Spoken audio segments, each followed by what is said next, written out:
in this role, I wanted to move from senior analyst to lead.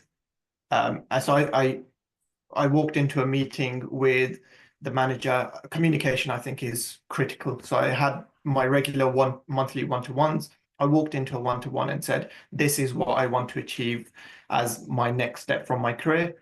I walked in with a 2-page document saying, these are the things that you do where I think I can take work away from you, which was things like I will create the team rota. I will carry out post-incident review. So as a senior analyst, I was already leading incidents to closure. But when it came to the post-incident review, which was a wider conversation with multiple teams and sometimes senior leadership, it was led by the managers, and the analysts were just there as a supporting act.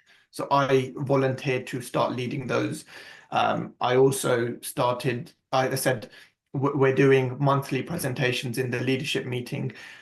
Let me present the slides from the security team. I know the day-to-day work. So in a lot of cases, the manager was being asked questions and he was messaging me to help him with the answer. And I said, well, let me come into the meetings and present these slides, which for me gets me visibility and gets me exposure to the senior leadership team. And for him, he doesn't have to answer questions that he doesn't know the answers to. Biggest challenge as a leader is workload management. When you're part of or leading a small team, your resources are very, very limited.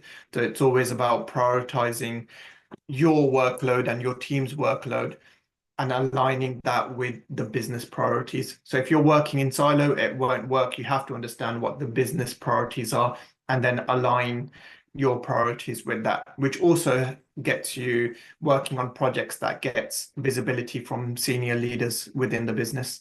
I was working on projects directly with the director.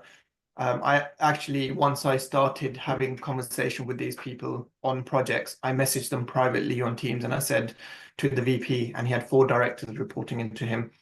I messaged 4 or 5 of those people and I said, hey, you recruit for managers, and I want to become a manager. Can you provide me some advice on what you look for in someone you're hiring for that role? And I had one-to-one meetings with all 5 of them, and I took away some valuable information, which helped me quite a lot. But also, I realized there's different types of management and people management, and some things didn't suit my personality. For example, one director is quite a direct person.